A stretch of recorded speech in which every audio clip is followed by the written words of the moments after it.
যে মাননীয় মুখ্যমন্ত্ৰীয়ে কয় যে মন্ত্ৰী বিধায়ক যোৱাৰ পিছত চলিবৰ কাৰণে সাবসিডি লাগে।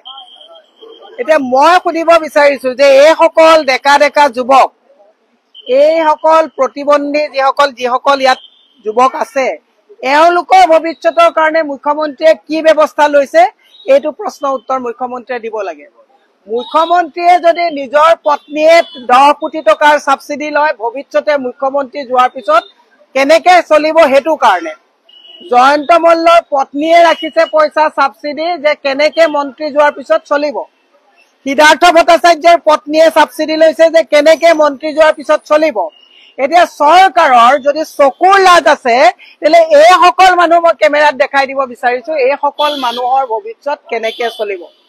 চৰকাৰে এওঁলোকৰ সুৰক্ষাৰ কাৰণে কি ব্যৱস্থা লৈছে, এওঁলোকৰ যিবিলাক দাবী আছে, এই দাবীবিলাক আমি বিৰোধী দলৰ দলপতিৰ জৰিয়তে বিধানসভাত উত্থাপন কৰিবৰ কাৰণে আমি এই কথাখিনি উত্থাপন কৰিম।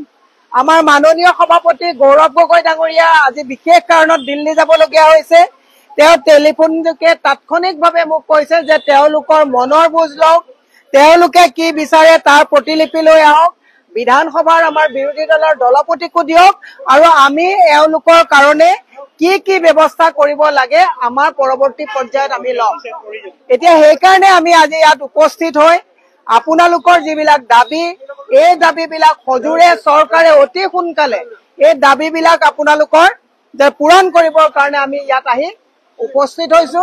আৰু এটা কপি মই আপোনালোকৰ পৰা লৈ আমাৰ মাননীয় বিৰোধী দলৰ দলপতি দেৱব্ৰত শইকীয়া ডাঙৰীয়াক হস্তান্তৰ কৰি মই এই কথাটো বিধানসভাত উত্থাপন কৰিবৰ কাৰণে আমি তেওঁৰ হাতত এইটো প্ৰেৰণ কৰিম। গতিকে মই বিশেষ দীঘলীয়া নকৰি আপোনালোকৰ যিখিনি দাবী আছে, এই দাবীখিনিৰ প্ৰতি আমি সহযোগিতা আমি সমৰ্থন আগবঢ়াই আমি চৰকাৰলৈ এই প্ৰতিলিপি আমি প্ৰেৰণ কৰাৰ দায়িত্ব লৈছো বিৰোধী দলৰ দলপতিৰ জৰিয়তে।